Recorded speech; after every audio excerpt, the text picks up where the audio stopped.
Welcome to the Casual Author Podcast. I'm Dan, sci-fi and fantasy author. Like you, I've got a lot on my plate. What with many children, a full-time job, a homestead, and loads of other responsibilities. I'm here to bring you inspiration, positivity, and community around having a busy life and still wanting to chase that author dream, even if you have to take a casual approach. For more information about the podcast, me, or my books, head to thecasualauthor.com. Let's get started. Hey there, it's Dan Kenner with episode number 137 of The Casual Author. Today we're talking to Caitee Cooper about how to win the battle over author burnout. We talk a little bit about her past, her experience, and where she's been with her authoring, how she reached burnout, how she overcame that, and different methods that you can employ to make sure you don't get to the same spot. So it's a really important conversation. Burnout is a real thing, happens to a lot of people. I know I've been through it, particularly with work and everything and my authoring. We all go in and out of challenges like that. So you want to stick around for that part of the conversation. So in terms of updates this past week, I know I say that not a lot has happened all the time with my author business, or excuse me, rather with my homestead, but really not a lot has changed this last week. Didn't make any really big milestones other than just taking care of the animals that we have. Our chickens are a couple weeks out from butchering, so they're getting really big. We're rationing out their food, as I've mentioned before. It'll be nice not to have to take care of them. I know that sounds terrible, but it's just an extra set of chores that I have a couple times a day. So it'll be really nice not to have to walk all the way out into the field where they're pastured to feed them and move their house and everything and take care of them. So it's a very short period of time, but very, very busy. One small update is that our new flock of chickens that we hatched ourselves is starting to lay eggs finally. So that's good. They're very tiny when they come out, about half the size of a normal egg. It's very funny.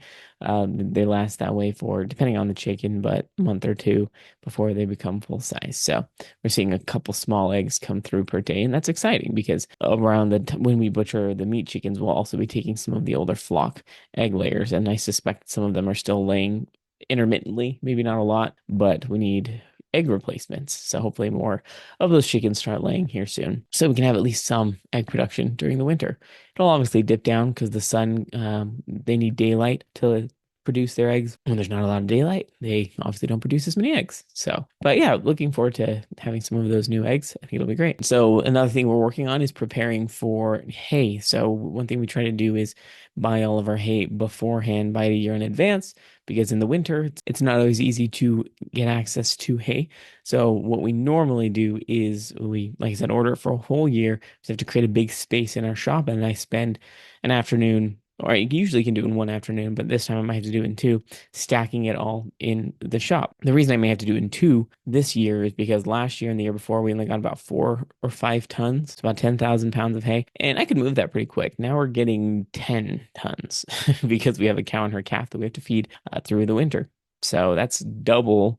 I'm not sure I can do that all in one day. We'll have to see. It's quite a bit of hay to move by hand, but thus that is just part of being a homestead owner. You've got work to do and things to do. So not a big deal. Just need to gear up for that and make sure I get plenty of rest beforehand. Because I believe 2 years ago when I moved it all, I was on crunch time. It was about to rain and I had like an hour and a half to do it. You can imagine how fast I was trying to work. I tired myself so badly that I got sick. So didn't happen last year. I actually took my time, did it in a couple hours, but hopefully you don't run into the same thing this year. But yeah, that's everything in terms of updates for Homestead. In terms of authoring, I am now trying to keep as rigid of a schedule as possible when it comes to book production, because I want to commit to publishing a book every 6 months. So Dragon Blooded, as you know, just came out on September 24th. That was a week ago, a little less than a week ago. And that means the next one needs to be published by March of next year, and I'm on track to do so. I already have Demon Blooded written.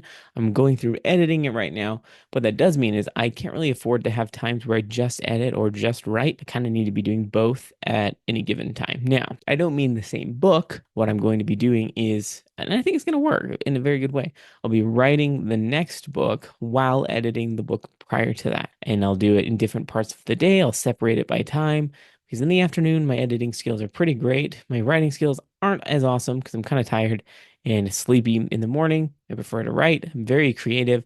Editing just feels kind of boring and slow in the morning. So I'm splitting it up. In the morning when I get up, I'll write early morning, and in the late afternoon, evening, I'll do some editing. I think I'll be able to move relatively quickly through books. The editing is always slower for me because I don't love editing, but hopefully over time I'm getting better at it and feeling more comfortable with it. So I am now about a fourth of the way through my first edits of Demon Blooded, really enjoying it. The writing it from the perspective of Krista, who is another character in the series, is just fascinating. It's fun to have a different personality, different mindset. The story is just crafted much differently from that perspective because she is more confident and she knows more about everything than David ever did. So it's kind of fun to write from that perspective. Dwarf Blooded, which is the third book, is actually nearly done. So I just wrote kind of the climax piece of it, and now we're on the downswing. Really need to do a lot of that wrap up. I suspect I'll be done in probably 8 to 10,000 words. That's, a few chapters, 2 to 3 chapters, depending on how long I want to make it. I don't have a clear view of what it's going to look like from an ending perspective.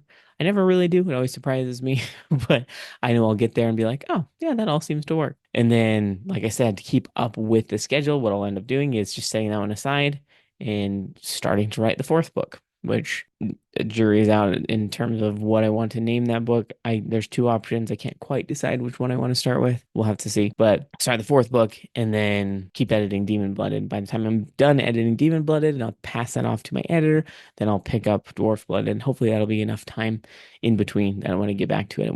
It'll feel fresh again. Like, oh, what's this? I don't remember everything that I wrote. I tend to edit better when I don't really remember how the story goes. So yeah, that's really the plan. Other than that, just trying to keep up on marketing and figuring out the best ways to get my books out there. I'm positive that there's a lot of people that would really enjoy my books, but I'm having a hard time finding those people because I'm not putting a lot of time into that. So there are billions of people in this world, and they just don't know about my book because I'm not spending a lot of time trying to get out there, get that reach. But I have some ideas around how to target certain people. I need to isolate some more niche audiences. It's one thing that I've struggled with in the past because I know that if I target some specific niches, I might be able to spur some more growth and some more interest in my books. But that remains to be seen. If you want to support the podcast and you like listening to it, head over to patreon.com/thecasualauthor. For a couple dollars a month, you can support me. I hope to put up more bonus content here soon. I've done Q&As in the past and I really like doing them. I just need a little bit more time and funds in order to do that, but I anticipate over time I'll be able to give you more of that content and some more help and maybe some videos about how I do things. But until then, thank you for listening. If you want to like and share with your friends, I always appreciate that. And definitely comment. Let me know what you think about the conversation if you enjoyed it. And if you'd like to join me, head over to thecasualauthor.com and fill out the pitch form there. Send it to your friends if they're authors or author related, whether that's cover artists or editing or anything related to publishing. I would love to chat with you. So I believe that's everything in terms of updates this week. We can go ahead and shift over to the interview portion with Caitee.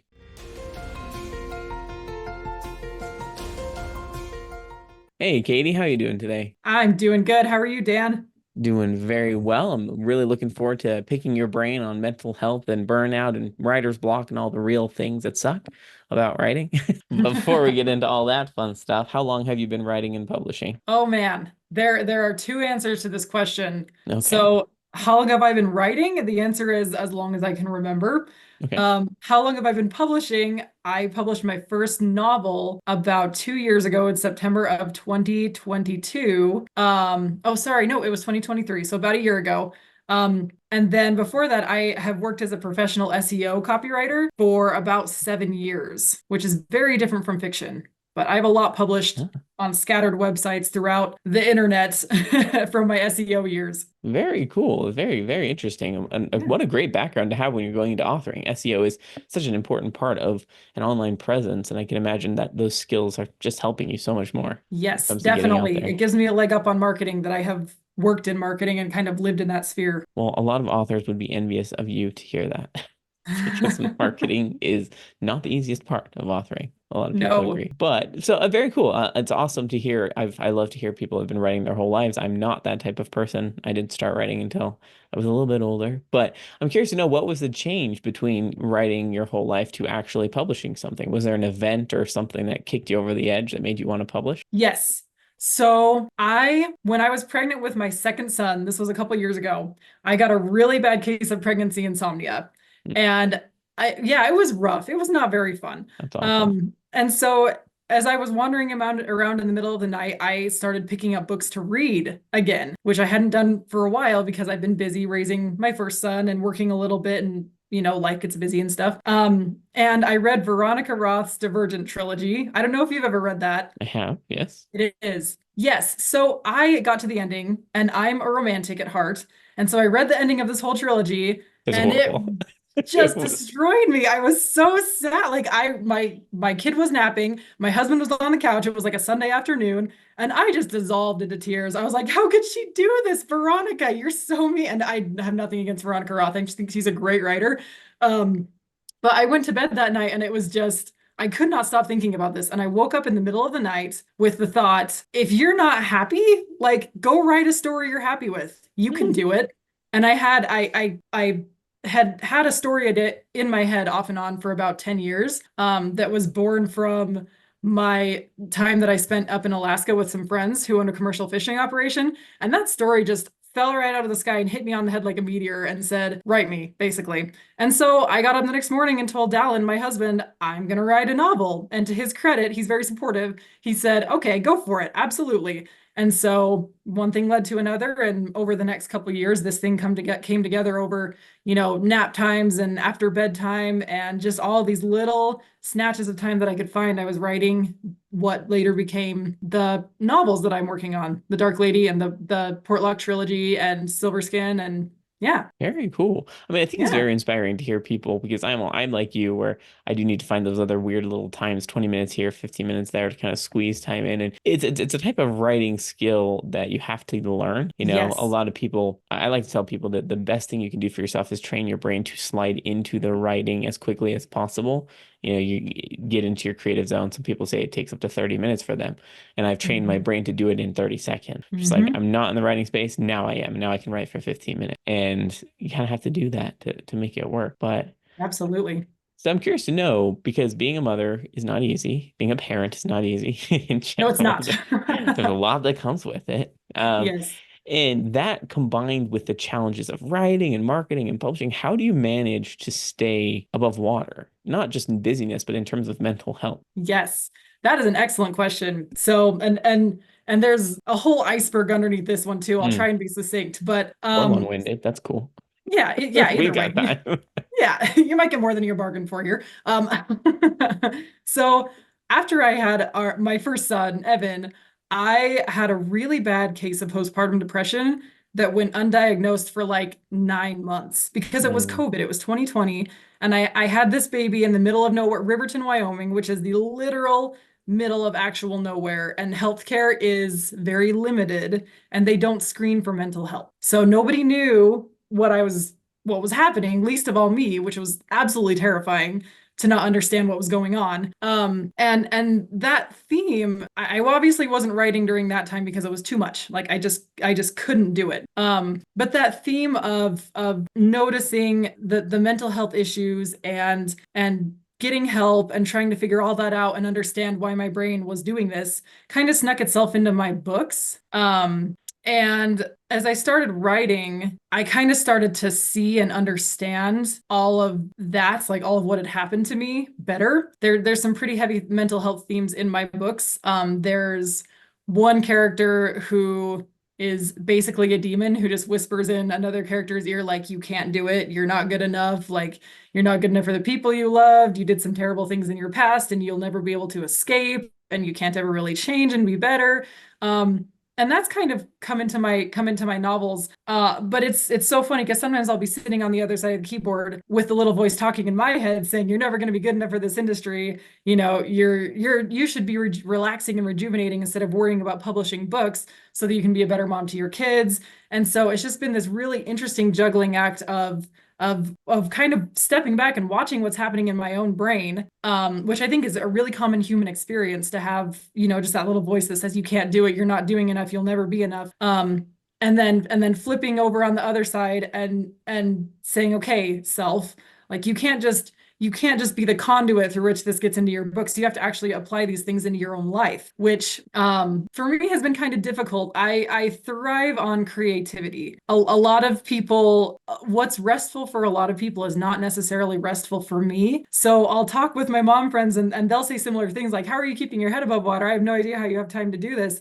And the answer is because there's only so much TV I can watch. There's only so many books I can read. Like I have always just been really restless. It's kind of a nature thing that I just have as part of my makeup, my spiritual, genetic, whatever makeup, that I have to be creating.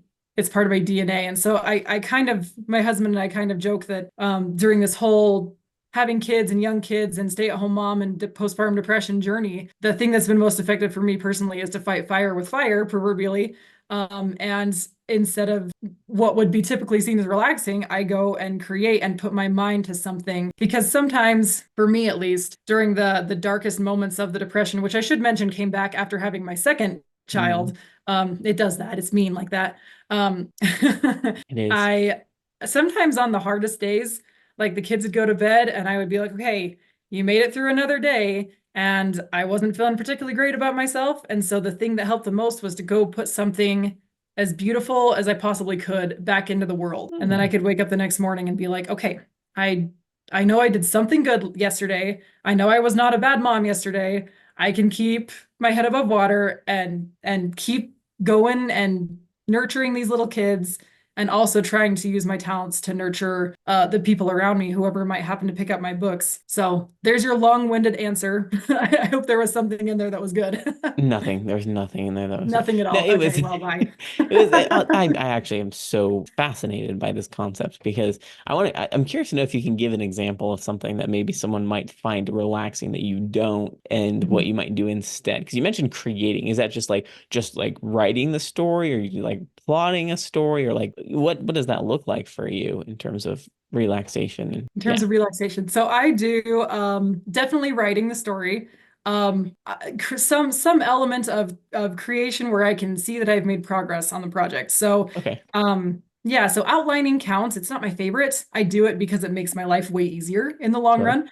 Um, I don't love drafting, but there are moments when I hit like that state of flow, which we kind of talked about. You have to get into that Hmm. within about 30 seconds or up to a minute instead of 30 minutes. And it's often interrupted way too soon Yeah, with little that's true. people running around and but getting into that little state of flow is really, really rejuvenating for me. That doesn't happen as much during drafting. At heart, I really am an editor. So I Mhm. love, I'm just kidding. yeah, so I love I draft think that's two great. through the end because I can work with what's already there and kind of bring it all together into like a cohesive like whole thing where all the threads are connected and I can see everything and I know what the theme is. And when I'm having really serious writer's block, I also have a little painting studio and I'll go Okay. and just oil paint for a bit till I kind of get my head cleared. Fascinating. Okay. All right. So I have so many questions. This, I think this is amazing. This is great. First Oh, off, I thanks. want to commend you. I think it's awesome when people find fulfillment in editing. I think it's so cool. I don't personally. For me, that's, one of the situations. If I find myself in the editing cycle for too long, I start to get kind of frustrated, irritated. I can't handle problems. Life just feels overwhelming. And it's because I'm not creating. My brain doesn't think that's creating. It thinks that's work, right? Like Hmm. this is work. I'm deconstructing more than anything. The creation process for me is storytelling, right? But I'm a pantser, right? It comes out. I don't know what's happening. It's a surprise every time I'm writing. Yeah. But I'm curious to know, how do you know when you're to that point, right? Is this like a daily thing where you need your daily recharge, so you just do it? Or do you have like a point where you hit in your brain, you're like, oh, it's time. It's time to pause and go do oil painting, for example, or do something else. What does that look Yeah. like? Well, for me, I need something every day Every that's day. Okay. something creative. Yes. And whether that's writing or oil painting, again, I have fairly reliably about an hour at the end of every day after the kids have gone to bed. The dishes are done, the house is clean-ish. As clean as I can stomach it being. And then I'll go and I will do usually my priority right now is my writing. Because I want to get this trilogy finished, right? Like it's the project, it's 2/3 of the way through. I just want to get it done and get it out in the world. I'm so excited about it. But if I sit down and it's just not working, probably within about 5 or 10 minutes, I'll know and I'll switch over to painting instead. Hmm. Yeah. That's good to know. I think because I think there's a lot of people, obviously mixed commentary about this. A lot of people say just push into it and you eventually will get into the writing. Maybe that's true for some people, maybe it's not. But Mhm. I think it's helpful that you know yourself. How long did it take you to get to a point where you know when to switch things because you're not going to get into it? I would say it only just happened. Oh, So okay, sure. yeah, I'm still doing a lot of self-discovery when it comes to my writing and how that all works, because this is only, I mean, the Dark Lady, which came out about a week ago, is only the second book that I've ever published. And SEO writing is very different from writing a novel. You sit down and write a 500 to 1,000 word blog post and then you're done and you can check it off. And that's, as you know, not how a novel works. You're doing Mhm. this for months, weeks, Right. months, maybe years. Hmm. And so I am quite stubborn. And so with Silverskin, I had enough time because it was when my kids were still napping that I kind of had some leeway and I didn't really have to make myself do it. It just all kind of worked. But as we had some life changes, big moves, and they quit napping as they're growing older, and I have had less time to do all the creative things, and it's burned me out a little bit more. And so with The Dark Lady, honestly, the book turned out way better than it should have because I did just push myself. I took that advice and it just absolutely drove myself into the dirt getting this book done. And as I did the publishing side of it, that was a little less mentally intense. And I took a step back and I was like, hey, I got to do something a little different with book three. This needs to be like a little more fluid. I need to be a little kinder to myself, and not let myself get so burnt out and pay attention to, the blinking lights on the dashboard, metaphorical dashboard saying, hey, you need to slow down. And Mm. so that's kind of been a more recent flip. And I found myself probably writing about 75% as much as I did when I was pushing myself into burnout. And I'm way more effective in that 75% when I take the 25% and do what I know is going to help rejuvenate me and give me that little boost that I need to get through not only the motherhood part of my day, but the writing business side of my day at the end of the motherhood part of the day, if that makes sense. It does. And, you bring up a really important point that I think a lot of people, we live in a society, just in general, all over the place, but I think in the United States, it's more so true of rush, rush, run, run, run, run, forward, forward, forward. You got to do as much as you can in such a little time. Yes. And I like that you said you felt, maybe I don't want to put words in your mouth, but you mentioned something along the lines of doing 75% of the 100 that you were doing before, but you Mhm. feel better about it because you're almost more productive or it's more quality. Maybe you're not getting as much quantity, but it's just more quality over. And I think that's a hard pill to swallow for some people, right? Particularly in Mhm. authoring, when you feel like you have a schedule to keep, you got to get that book out next month or next week or whatever. So you got to stay up late, get up early, do what you need to kick it out. But then, yeah, Mhm. that's how burnout happens. It would almost be better to say, all right, I'll push the release a month out, month or two out, and take a little bit more time on it.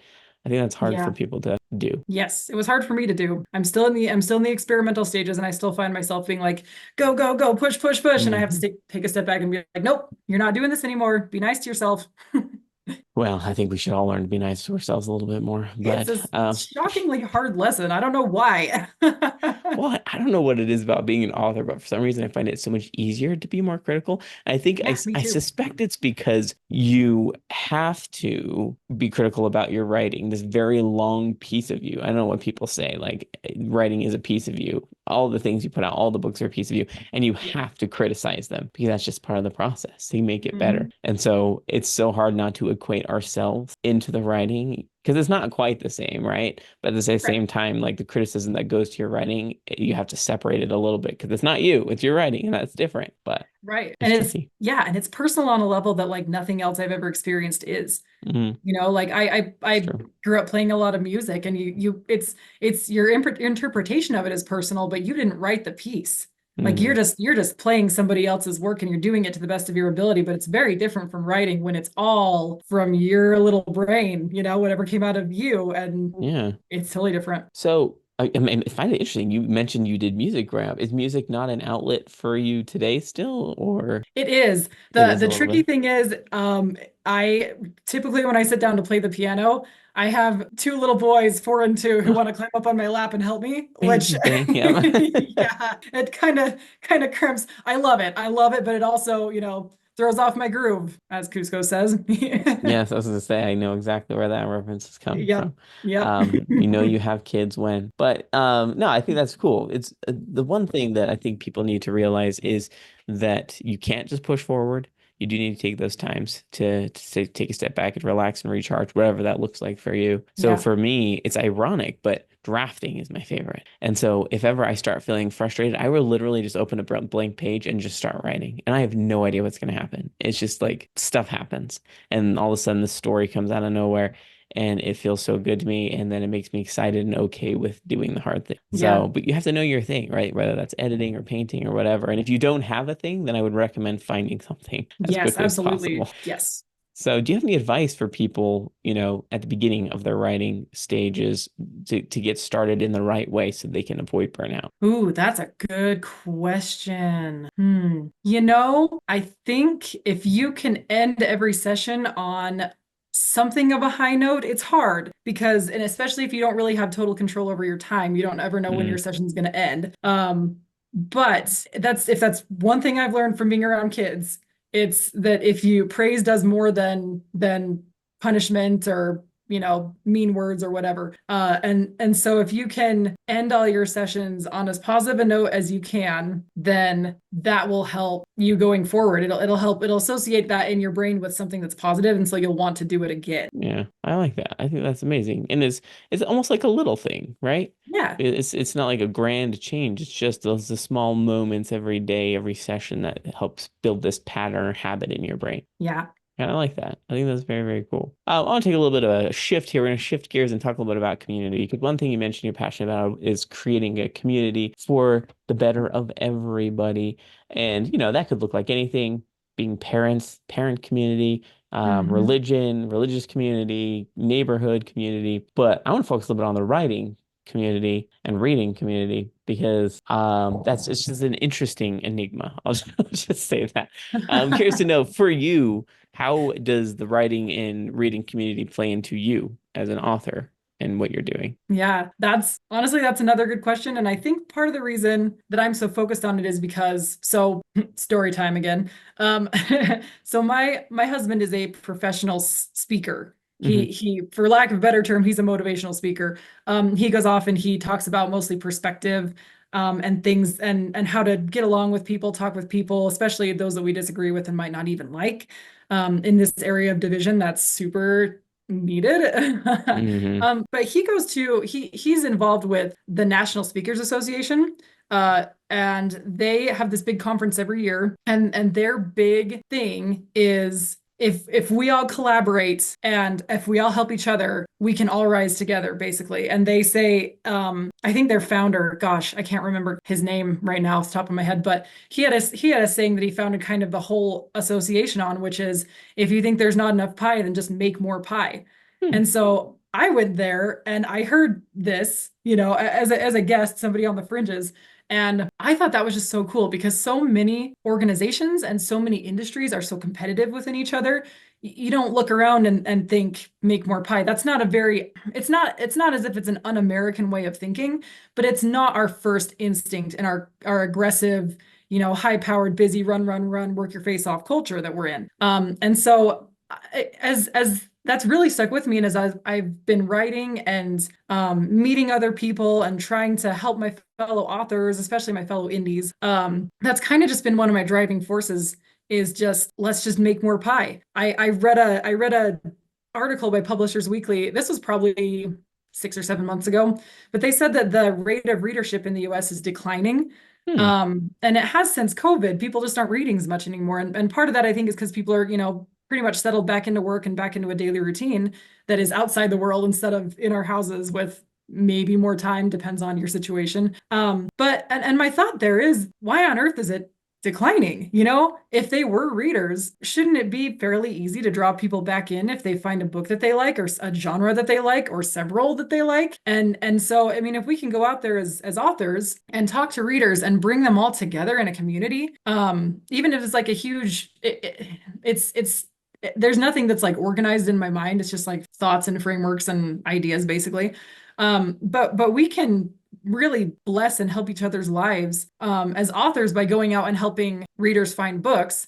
And then that helps everyone. That helps readers. They'll tell other readers and other people about books. And then they'll discover new books and tell each other. And it's this fun little word of mouth marketing thing that keeps going.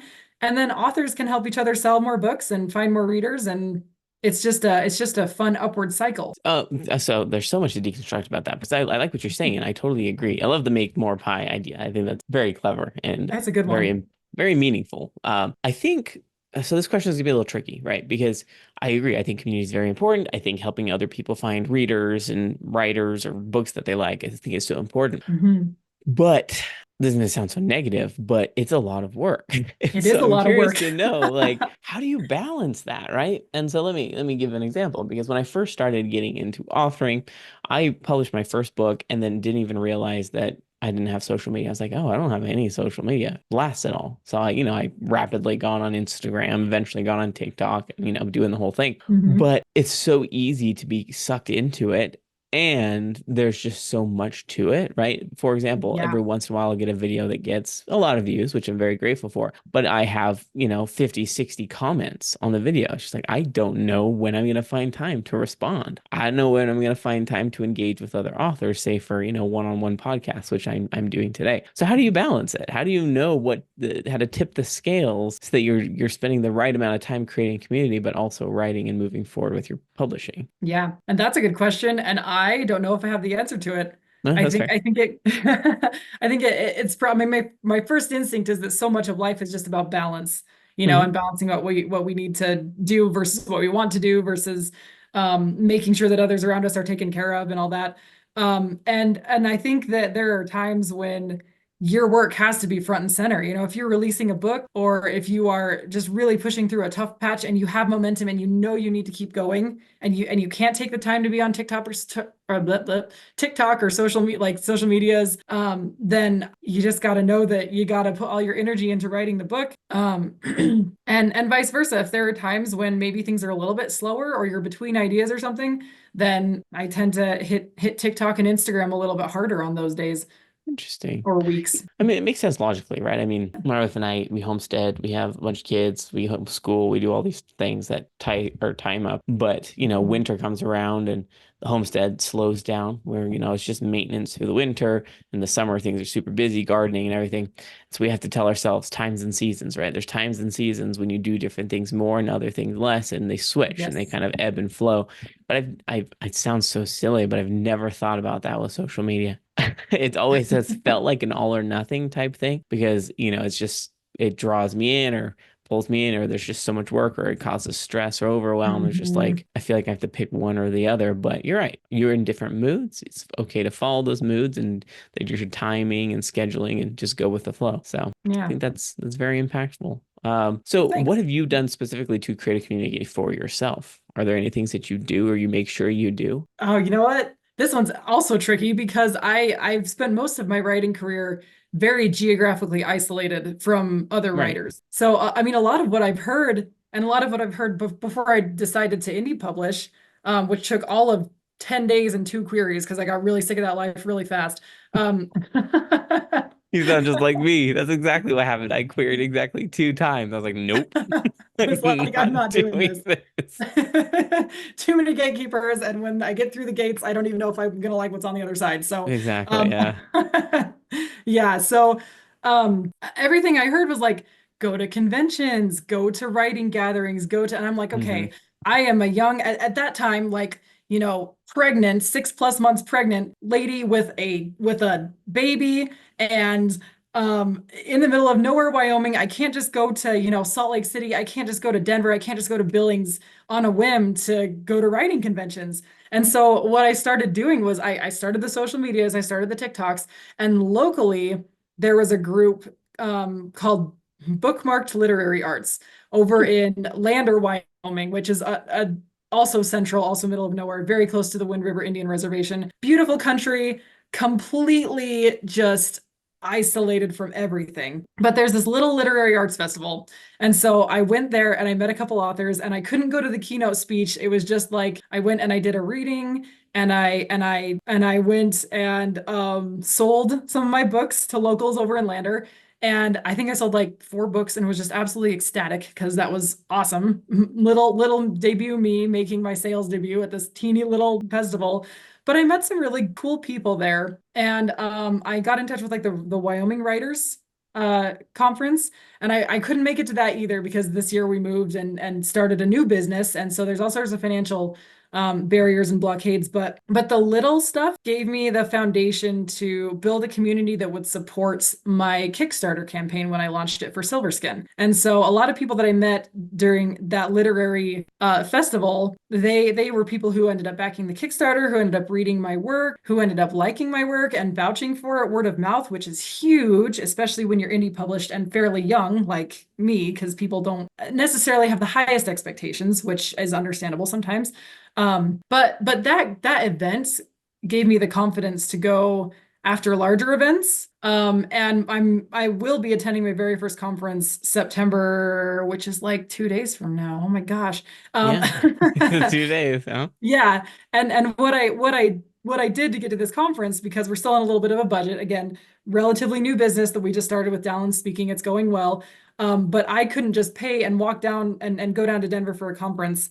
And so I pitched them a workshop on Kickstarter and how to kind of do that because I've run 2 Kickstarters for my novels and they accepted it and part of that was free entry into the conference. And so I'm going to my first conference in September and my first real conference in September and I wouldn't have been able to do it without going to the small conference that I went to in like last year, a couple years ago, because that gave me the confidence that I needed to go and do the bigger stuff, if that makes sense. That gave me a Yeah. foundation to build on. So my TLDR for that is just basically don't discount the little opportunities because they'll give you the stepping stones to build toward the big ones and to take more advantage of the big ones, I guess. Yeah, Yeah. no, I think that makes absolute sense. And, community can look like anything depending on, who you are, what your personality is. I know it's probably particularly challenging for a lot of authors because of introversion. They're introverts Yes. and it just expends a lot of energy to go talk to people, meet with people. It's very nerve-wracking. And, I'm that way in large groups. I've only been to one conference and I sold at it, so I didn't really get to go to a lot of the sessions. I don't know Yeah. that I would sell at a full conference again, maybe one day and then go to sessions the other time. So I didn't get to meet a lot of other people, but it was overwhelming. I was like, I don't know if I want to do this again. This was Yeah. intense. I didn't go to a small one though. It was kind of a bigger one in Provo, in Utah. And it was an experience. I definitely learned a bunch of things, but I'm still up in the air about if I'll do something like that again. For you, what would you recommend to someone who's starting out and they don't have a community? Or do you have a place where you think they should begin in trying to create the community, say like email list or social media or conference or book signings? Like what would you recommend for someone who's at the very beginning? Yeah, good question. My first thought is that you want some variety, Okay, and my second thought is that it takes quite a bit of time. sure. So everything you mentioned, email list, social media, fellow authors, trusted friends and family who will read your work. You need people who are readers, obviously, and then you need people who are fellow writers because they get it. They get like the life of a writer and just how your brain works more and the unique problems that come from trying to write and publish novels. Because a lot of people just look at it and they're like, wow, that's so cool. That's a huge achievement. And you're like, you have no idea the stress this causes. Yeah. So you need fellow authors so that you can kind of support each other. But then also you need people outside of authorship. So I have a group of mom friends and we go to that. We Nice. were at the park this morning and we can just kind of lean on each other and they're all readers. I'm not aware of any of them being writers. I wouldn't be surprised, but sometimes that's kind of more of a private thing until you bring it out in the open.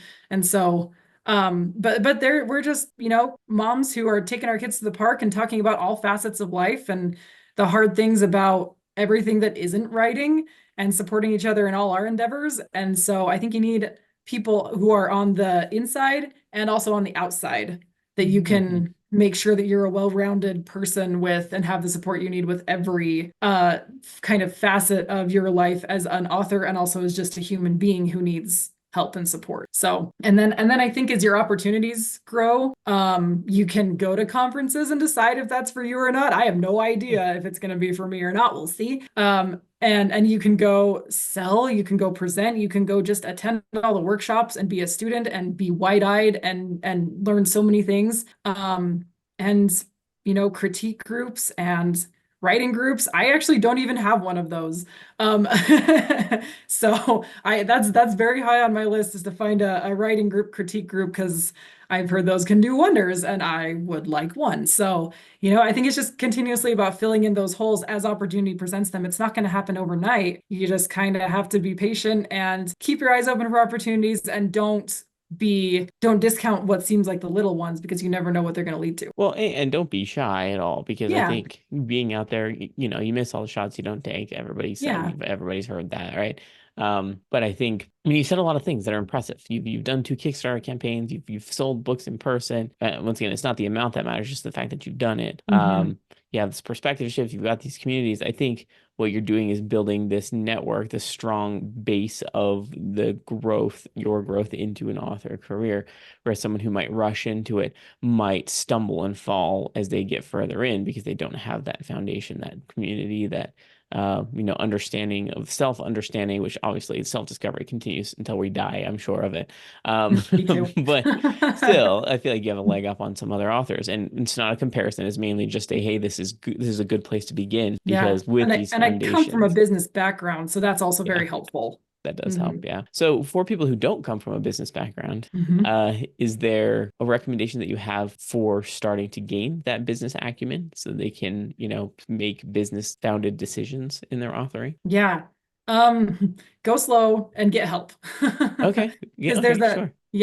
there's a lot of organizations out there that are shady, especially for both independent and traditional publishing path authors. Like there are scalpers on all sides, and you just have to be Mm, really careful not to make a decision that is a gut decision and an emotional decision. When it comes like that helps when you're writing your books, but when you're thinking of the business side, if an agent offers you representation, do your research on that agent. Like go to bed, sleep on it. Don't just say yes, don't just have stars in your eyes because an agent wants to rep you. You have to make sure that they're a reputable person. Ask for their mm, track record. On the flip side, with independent publishing, there are so many, editors, and a lot of them are good, but a lot of them are not good. Same with cover designers. Like you can't just see a flashy cover and say, "Oh, I want to do something like that." You have to do your research on the company and their rates and what it's going to take to do revisions down the line, and all that kind of stuff too. So and there are resources you can go. So like the Facebook page 20 books to 50K, that's a really really good community to go into, and just join up and just be a lurker. I don't think I've ever posted on 20 books to 20K. I just glean a whole bunch of knowledge from people who are coming before me, and that's again very very indie focused because I'm an indie author. But and then for traditional, there are forums you can find.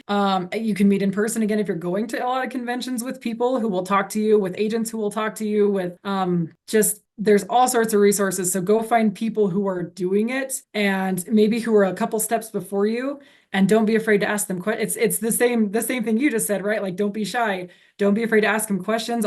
There's bad apples in every barrel, but for the most part, everybody is really willing to reach out a hand and talk and help a new person along, or welcome a person who is maybe not so new who's just joining the community. So, So much food for thought, so much insight that I hope people, I know I've gained a lot of insight and I know things that I need to change in the way I operate. It's a big progress toward that more grounded community and business acumen and whatnot. But we are running a little short on time, unfortunately. We probably talked about this for so much longer. Before we end here, where can people find more information about you and your book? oh man. Okay, so my website, cateecooper.com. You can find my books there. You can find like little samples of my books to read if you decide, if you want to decide whether they're for you or not. You can find me on TikTok, on Instagram, and on Facebook, and occasionally on Twitter. I struggle with Twitter, X, whatever it is now. But yeah, I'm in all those places. And my email list you can sign up for on caiteecooper.com if you're interested in getting emails. They're sporadic because again, my as much as I really want to babysit my email list more, I have to work on my books first and Mhm. creation first because I'm in a time of life where I need that creative energy. But hopefully later on, I will put more effort into my email list and write more blog posts. Oh, you can also find me on, I guest post once a month for Epic Indie, and it's a Nice. blog that's geared mostly for sci-fi fantasy. And I do a blog post once a month there. So go check them out. They're a really cool spot just in and of themselves. Very cool. Well, thank you for Yeah. that. Thank you for this conversation. This has been amazing. Yeah. Thank you. I have had a lot of fun being here.